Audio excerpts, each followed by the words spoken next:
Good morning, India.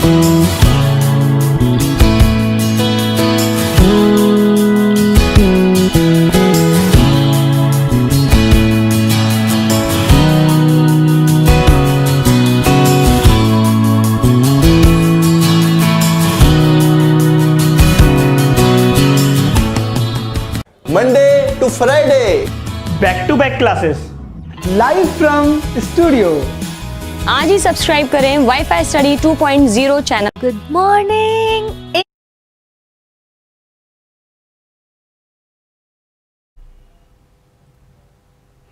Hello friends, welcome to WiFi study changing the way of learning. आप सभी का हार्दिक अभिनंदन है WiFi study education YouTube channel पर। दोस्तों सबको राम राम, राधे राधे, सबको राम राम भाइयों, सबको Ram Ram. Good afternoon, good afternoon. आज आपका जो टॉपिक है वो नदियों से संबंधित है, तो इसके साथ साथ में अपन जो पूरा कर लेंगे, कौन कौन से टॉपिक आपको पूरे हो जाएंगे यहाँ पे। तो मित्रों ये आपको ध्यान रखना है, जो टॉपिक है आपका वो नदियों का टॉपिक है। और नदियों में अपन क्या क्या पढ़ लेंगे, नदियों में अपन बांध पढ़ लेंगे, इन्हीं के साथ में अपन झील पढ़ लेंगे, और इन्हीं के साथ में अपन जलप्रपात पढ़ लेंगे, जलप्रपात पढ़ लेंगे। इन्हीं के साथ में अपन इसकी बहुउद्देश्य योजना पढ़ लेंगे, योजना, उद्देश्य योजना, बहुउद्देश्य योजना। योजना कौन सी योजना? विद्युत वाली योजना, विद्युत परियोजना, विद्युत परियोजना। ये चीज़ें अपन इसी के साथ साथ में कवर करने वाले हैं पूरा का पूरा, ठीक है। तो मित्रों सभी को राम राम, और एक बार शेयर करके सभी बच्चों को सूचित कर दें, ठीक है। बात करते हैं अपन आगे की। तो जो भारत की नदियां हैं, भारत की जो रिवर्स है, भारत की नदियों को, भारत की नदियों को अपन तीन भाग में बांटकर इसकी पढ़ाई करेंगे। तीन भाग में बांट के पढ़ाई करेंगे। एक भारत की वो नदियां जो अपना जल अरब सागर में ले जाती हैं, अपना जल अरब सागर में ले जाती है। एक भारत की वो नदियां जो अपना जल बंगाल की खाड़ी में ले जाती हैं, बंगाल की खाड़ी में ले जाती हैं। और एक भारत की वो नदियां जो प्रायद्वीपीय भारत की नदियां, यानी कि ये भी अपन करेंगे प्रायद्वीपीय भारत की नदियां, प्रायद्वीपीय भारत की नदियां। ये अपन ध्यान देने योग्य बात है। अरब सागर की नदियां, बंगाल की खाड़ी की नदियां, प्रायद्वीपीय भारत की नदियां। अरब सागर की नदियों में कौन कौन सी नदियां हैं जिनको अपन पढ़ना है, ठीक है ना। तो अरब सागर की नदियां हो गई, बंगाल की खाड़ी की नदियां हो गई, प्रायद्वीप भारत की नदियां हो गई। अरब सागर के अपवा तंत्र में अपन सिंधु को पढ़ेंगे, नर्मदा को पढ़ेंगे, ताप्ती को पढ़ेंगे, मांडवी को पढ़ेंगे, मांडवी नदी को पढ़ेंगे, जुआरी नदी को पढ़ेंगे, जुआरी नदी को पढ़ेंगे। तो याद रखना, सिंधु नदी में अपन अरब सागर के अपवा तंत्र में सिंधु नदी, नर्मदा नदी, ताप्ती नदी, मांडवी नदी, जुआरी नदी, इनका अध्ययन अपन करने वाले हैं, ठीक है। ये आपको ध्यान रखना है, इस प्रकार से अपन को करना है। बंगाल की खाड़ी में अपन पढ़ेंगे गंगा नदी के अपवा तंत्र को, ब्रह्मपुत्र नदी के अपवा तंत्र को। बाकी शेष अपन पढ़ेंगे प्रायद्वीप में।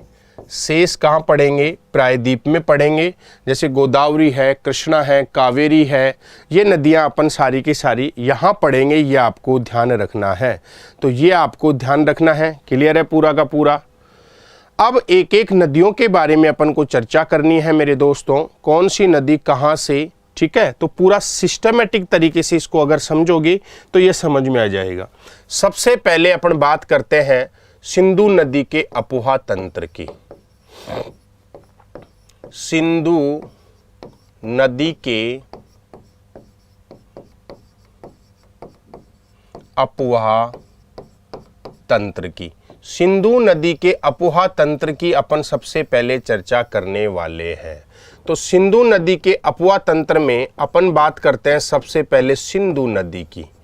सबसे पहले अपन बात करेंगे सिंधु नदी की। अगर आपसे पूछे सिंधु नदी का उद्गम कहाँ से होता है तो याद रखना चेमा युंग ग्लेशियर मानसरोवर से, सरोवर से, ये आपको ध्यान रखना है। तो सिंधु नदी का उद्गम कहाँ से होता है? चेमायुंग ग्लेशियर मानसरोवर से होता है सिंधु नदी का उद्गम। एक मानचित्र मैं बनाऊंगा आपके सामने, तो आपको टेंशन में आने की आवश्यकता नहीं है। सिंधु नदी का उद्गम चेमायुंग ग्लेशियर मानसरोवर से होता है। सिंधु नदी भारत में करती है प्रवेश, भारत में प्रवेश। तो सिंधु नदी भारत में जो प्रवेश करेगी वो करती है दमचोक से, दमचोक से प्रवेश करती है जो आपके J&K में पड़ता है। और सिंधु नदी भारत से आउट, भारत से आउट, भारत से क्या हो जाती है? आउट। सिंधु नदी भारत से आउट यानी कि भारत के बाहर से निकल जाती है चिल्लास से। कहाँ से निकल जाती है? चिल्लास। ये भी आपके J&K में पड़ता है, याद रखना है। और सिंधु जो नदी है, याद रखना है, सिंधु की जो सहायक नदियां हैं, सिंधु की सहायक नदियां, तो सिंधु की सहायक नदियों में सबसे महत्वपूर्ण है पंचनद। पंचनद का मतलब होता है 5 नदियां। 5 नदियों की अगर मैं बात करूं तो कौन कौन सी हैं? झेलम है, रावी है, व्यास है, सतलज है और चिनाब है। ये इसका पंचनद बोला जाता है। इनको सब क्या बोला जाता है? पंचनद। इनको पंचनद बोला जाता है, ये आपको ध्यान रखना है। झेलम, रावी, व्यास, सतलज, चिनाब, इनको पंचनद बोला जाता है। और सिंधु में पंचनद का मिलन, पंचनद का मिलन, अगर आपसे पूछे सिंधु में पंचनद का मिलन कहाँ होता है तो होता है पाकिस्तान के मिठानकोट में। मिठानकोट कहाँ पड़ता है? पाकिस्तान में। ये आपको ध्यान रखना है। मिठानकोट पाकिस्तान में पड़ता है, जहाँ से सिंधु में ये 5 नदियाँ आकर मिलती हैं। समझ में है ना? ये 5 नदियाँ सिंधु में पाकिस्तान के मिठानकोट में आकर मिलती हैं, ये आपको ध्यान रखना है। क्लियर है? तो याद रखना है मित्रों, ये सारी की सारी चीज़ें आपको ध्यान रखनी है। क्लियर है? तो सिंधु जो नदी है इसके बारे में मैंने आप लोगों के सामने चर्चा करी है। और सिंधु नदी के बारे में मैंने आपको बताया है कि सिंधु नदी जो है इसका उद्गम कहाँ से होता है? चेमायुंग ग्लेशियर मानसरोवर से होता है। भारत में प्रवेश करती है दमचोक जम्मू कश्मीर से, और भारत से बाहर निकल जाती है चिल्लास जम्मू कश्मीर से। इसकी सहायक नदियों में पंचनद सबसे महत्वपूर्ण है, झेलम, रावी, व्यास, सतलज, चिनाब। ठीक है? और सिंधु नदी में जो पंचनद मिलता है वो कहाँ मिलता है? मिठानकोट पाकिस्तान में 5 नदी आकर इसमें मिल जाती हैं, ये आपको ध्यान रखना है। क्लियर है? अब आपको एक चीज यहां पे ध्यान रखनी है, सिंधु की अन्य सहायक नदियां, सिंधु की अन्य सहायक नदियां, सिंधु की अन्य सहायक नदियां, सिंधु की अन्य सहायक नदियां। तो देखो, एक तो सहायक नदियों में आ गया पंचनद। कौन सा नद आ गया? पंचनद आ गया सिंधु की सहायक नदियों में। इसके अलावा याद रखना है तोची है, नुब्रा है, गोमल है, काबुल है, हुजा है। ये सारी नदियां कहां से निकलती हैं? पाकिस्तान से। कहां से निकलती हैं? पाकिस्तान से। तो सिंधु की सहायक नदियों में जो पंचनद है, इसके अलावा तोची, नुब्रा, गोमल, काबुल, हुजा नदी है, ये आपको ध्यान रखना है। ये ध्यान रखना। अन्य नदियों में अब देखो, भारत से कौन कौन सी नदियां इसकी सहायक है? भारत से इसकी सहायक नदी है शोक है, गिलगित है। शोक नदी इसकी सहायक नदी है, आपको याद रखना है। गिलगित नदी है, कुनार नदी है, झाब नदी है, गार नदी है। ये भारत से मिलने वाली इसकी अन्य सहायक नदियां हैं, ये आपको ध्यान रखना है। तो सिंधु की अन्य सहायक नदियों में पंचनद है, इसके अलावा तोची, नुब्रा, गोमल, काबुल, हुजा है जो पाकिस्तान से निकलती हैं। और भारत से कौन कौन सी नदियां निकलती हैं आपको ध्यान रखना है। भारत से शोक नदी है, गिलगित नदी है, कुनार नदी है, झाब नदी है, गार नदी है। ये सारी की सारी है ना, ये आपको ध्यान रखना है, ये सारी सिंधु की क्या है, सहायक नदियां हैं। ये सारी क्या है, सिंधु की सहायक नदियां हैं। अब मैं इनको आपको एक एक को दिखाना चाहता हूं, तो आपको थोड़ा सा इस पे पेशेंस रखते हुए आपको ध्यान रखना है। थोड़ा सा पेशेंस का सहारा लेना, और पेशेंस का सहारा लोगे तो आपका पूरा का पूरा क्या हो जाएगा, भला हो जाएगा। ये आपको ध्यान रखना है। पेशेंस का सहारा लोगे तो पूरा का पूरा क्या हो जाएगा, भला हो जाएगा। ये आपको ध्यान रखना है। अब देखो, यहां से इस नदी का उद्गम होता है, यह है चेमायुंग ग्लेशियर। चेमायुंग ग्लेशियर, यहां से इस नदी का उद्गम हुआ और ये राजस्थान भारत में कर रही है प्रवेश। यहां से ये प्रवेश कर रही है, इसको बोलेंगे दमचोक। क्या बोलेंगे, दमचोक। फिर ये इस प्रकार से जाती है और इस प्रकार से, ये इस प्रकार से, पहले ये इस प्रकार से बहती हुई इस प्रकार से जाएगी। इस प्रकार से ये जा रही है,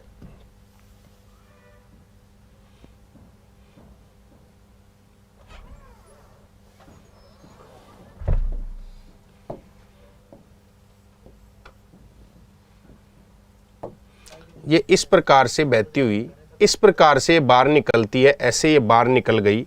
ये सिंधु नदी का अपवा तंत्र है। यहां से भारत से बाहर निकल रही है, इसको बोलते हैं चिल्लास। चिल्लास इसको बोलेंगे। ये चिल्लास है, ये आपको ध्यान रखना है, ये चिल्लास है। यहां से इसमें एक सहायक नदी आकर मिलती है और इस नदी का नाम है शोक। क्या नाम है इसका, शोक नदी है। ये आपको ध्यान रखना है।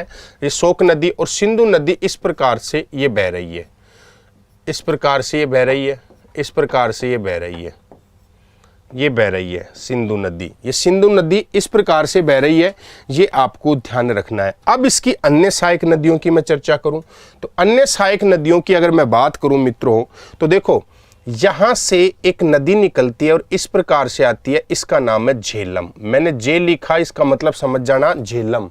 जे का मतलब है झेलम, ये आपको ध्यान रखना है। एक नदी, इसकी जो सहायक नदी है, वो नदी यहां से निकलकर इस प्रकार से आती है, इस प्रकार से, ये ध्यान रखना है।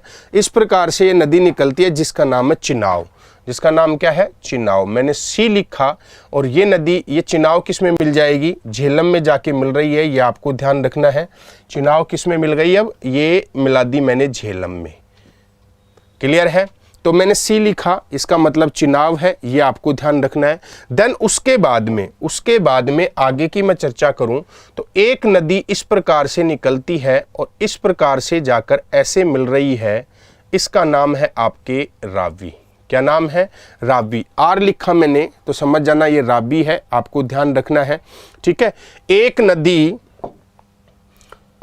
यहां से निकलकर इस प्रकार से जाती है ऐसे, और इस प्रकार से ये सारी नदियां यहां पे आकर मिठानकोट, इसको बोलेंगे मिठानकोट।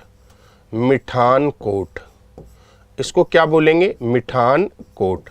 ये इसका नाम है आपके सतलज। ये मैंने लिखा सतलज। सतलज। अब सतलज नदी में एक नदी आकर मिलती है, ये नदी आकर मिल रही है सतलज में, जिसका नाम है व्यास नदी। क्या नाम है, व्यास नदी। तो इस प्रकार से सिंधु नदी का मानचित्र मैंने आपके सामने बनाया है, ये आपको ध्यान रखना है। क्लियर है, क्लियर है। तो याद रखना है, ये सिंधु नदी का मानचित्र आपको दिखाऊंगा, ये सिंधु नदी का। अब ये सारी की सारी नदियां जो है ना, ये आपस में मिलने के बाद में ये मिठानकोट में किस में मिल जाएंगी, सिंधु नदी में मिल जाएंगी। ये आपको ध्यान रखना है। इसको मैं थोड़ा सा इसमें मर्ज करा देता हूं। ये सारी नदियां इस प्रकार से, फिर ये सिंधु नदी इस प्रकार से गमन करती है। ये सिंधु नदी इस प्रकार से गमन करती है और ये कराची के पास में जाकर अरब सागर में विलीन हो जाती है। ये आपको ध्यान रखना है। तो याद रखना है, मैं वापस बोल रहा हूँ आप लोगों के लिए, यहाँ से ये चेमायुंग ग्लेशियर से एक नदी निकली जिसका नाम है आपके सिंधु नदी। सिंधु नदी भारत में दमचोक नामक स्थान से प्रवेश करती है। ये दमचोक जगह है, यहाँ से ये प्रवेश करती है, उसके बाद में ऐसे बहती है और भारत में चिल्लास नामक स्थान से बाहर निकल जाती है और फिर ऐसे आगे जाती है। ठीक है, एक नदी है जिसका नाम है शोक नदी। मैं आपको बता दूं, ये जो नदी है ये शोक नदी है। ये शोक नदी है जो किसमें जाकर मिलती है? सिंधु नदी में मिलती है। ये आपको ध्यान रखना है। यहां से ये नदी आ रही है जिसका नाम है ये झेलम नदी है, ये आपके चिनाब नदी है, ये रावी नदी है और ये आपके सतलज नदी है। और सतलज नदी में जो मिलती है उसका नाम है व्यास नदी। उसका नाम है व्यास नदी। ठीक है ना। तो ये जो पूरा पंचनद है ना, ये मिठान कोट में जाकर किस में मिल गया? सिंधु नदी में मिल गया। ये आपको ध्यान रखना है। अब सिंधु नदी में पाकिस्तान से जो नदियां मिलती है उनका नाम मैं देखूं तो याद रखना है, ये जो पाकिस्तान से आने वाली नदी है इसका नाम है काबुल। क्या नाम है? काबुल। काबुल में जाकर मिलती है तोची। काबुल में जाकर क्या मिलती है? तोची। तोची मिलती है। एक नदी ये है जिसका नाम है हुजा। हुजा। हुजा में जाकर मिल जाती है जिसका नाम है नुब्रा। क्या नाम है? नुब्रा। ये इसकी पाकिस्तान से आने वाली नदियां हैं, ये आपको ध्यान रखना है। क्लियर है?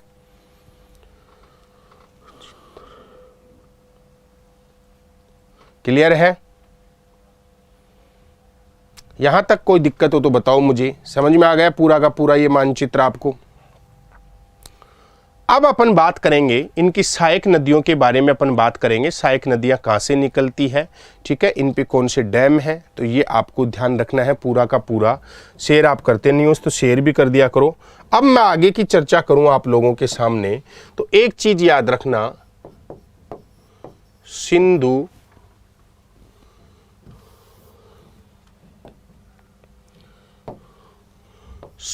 जल समझौता।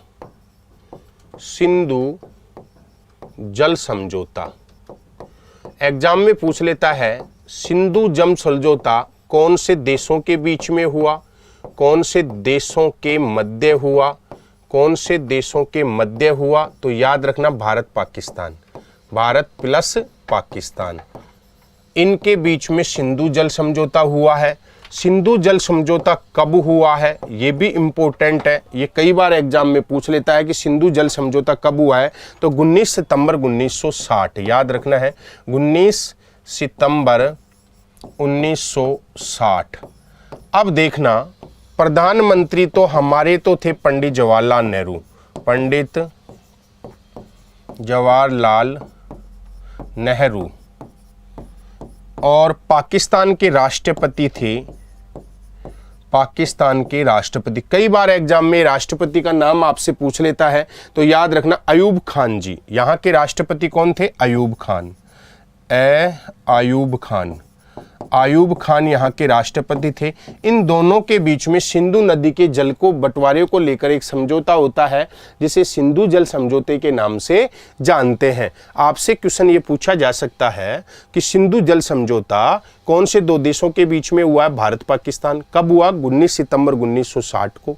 ठीक है ना। प्रधानमंत्री कौन था? पंडित जवाहरलाल नेहरू। और राष्ट्रपति कौन था पाकिस्तान का? अयूब खान। इन दोनों के बीच में ये सिंधु जल समझौता हुआ है, ये आपको ध्यान रखना है। क्लियर है पूरा का पूरा? चलें आगे। अब इनकी कुछ सहायक नदियों के बारे में अपन चर्चा करने वाले हैं। तो सबसे पहले अपन बात कर लेते हैं इसके पंचनद में झेलम नदी की। सहायक नदियों में अपन झेलम नदी की बात कर लेते हैं। तो झेलम जो है ये चिनाब की सहायक नदियां है। झेलम चिनाब की सहायक नदी है। परीक्षा में प्रश्न पूछ सकता है कि झेलम किसकी सहायक नदी है? चिनाब की सहायक नदी है। ये झेलम नदी बेरीनाग से निकलती है। बेरीनाग झरने से निकलती है। बेरीनाग झरने से इसका उद्गम होता है। बेरीनाग झरने से इस नदी का उद्गम होता है। ये आपको ध्यान रखना है। झेलम की सहायक नदी, झेलम की सहायक नदी किशनगंगा है। झेलम की सहायक नदी कौन सी है? किशनगंगा है। किशनगंगा है। याद रखना है चिनाब की सहायक नदी झेलम है और जबकि झेलम की सहायक नदी किशनगंगा है। ये आपको ध्यान रखना है। सिंधु की सबसे छोटी सहायक नदी है। सिंधु की सबसे छोटी सहायक नदी है। सबसे छोटी सहायक नदी है। याद रखना है तो झेलम नदी के बारे में याद रखना है आपको।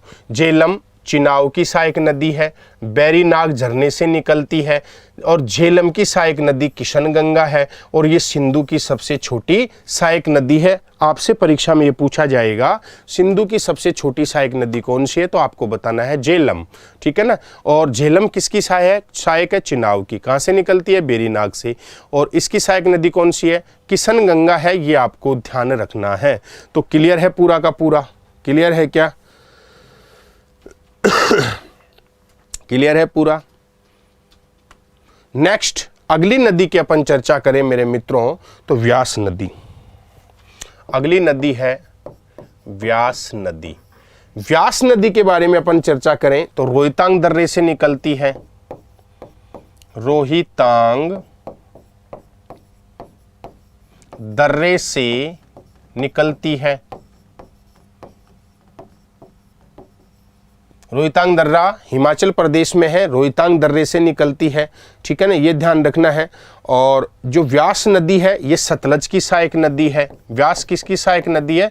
सतलज की सहायक है। सतलज की सहायक है। सतलज की क्या है? सहायक है। अगला बिंदु क्या है? व्यास प्लस सतलज। व्यास प्लस सतलज जहां मिलती है, मिलन पर, मिलन पर क्या बने हुए हैं? बांध बना हुआ है। जहां व्यास नदी सतलज नदी में मिलती है वहां पे दो बांध बने हुए हैं। एक बांध है आपका हरिका बैराज, हरिका बैराज, और दूसरा बांध है आपका पोंग बांध। कौन सा बांध है? पोंग बांध। ये आपको ध्यान रखना है। सतलज और व्यास नदी के संगम पर दो बांध बने हुए हैं, हरिका बैराज बांध, पोंग बांध। पोंग बांध आपका हिमाचल प्रदेश में है इस नदी के ऊपर, और हरिका बैराज बांध आपके पंजाब में है। ये आपको ध्यान रखना है। तो परीक्षा में आपसे प्रश्न पूछे कि व्यास व सतलज नदी के मिलन पर कौन से बांध बने हुए हैं, तो आपको याद रखना है व्यास और सतलज नदी के संगम पर हरिका बैराज बांध और पोंग बांध बने हुए हैं। पोंग बांध हिमाचल प्रदेश में है और हरिका बैराज बांध आपके पंजाब में है। और हरिका बैराज बांध से ही उद्गम होता है इंदिरा गांधी नहर का। उद्गम किसका होता है? इंदिरा गांधी नहर का। उद्गम किसका होता है? इंदिरा गांधी नहर का। ये आपको ध्यान रखना है। समझ में आ गया? क्लियर है यहाँ तक का? क्लियर है? तो ये आपको ध्यान रखना है। समझ में आया ना? और कल आपके लिए एक स्पेशल क्लास मैं लेकर आ रहा हूँ मॉर्निंग में 8 बजे यूट्यूब के ऊपर। बहुत महत्वपूर्ण, पुलिस पटवार के लिए बहुत महत्वपूर्ण, राजस्थान के किसी भी एग्जाम में अगर आप बैठोगे तो बहुत इंपॉर्टेंट क्लास है। तो कल लाइव आना न भूले। कल आपके लिए बहुत अच्छे सेशन की शुरुआत कर रहा हूँ, ठीक है ना, मॉर्निंग में 8 बजे। ठीक है, wish all the best, bye everybody, take care. Next class में करेंगे इसको पूरा।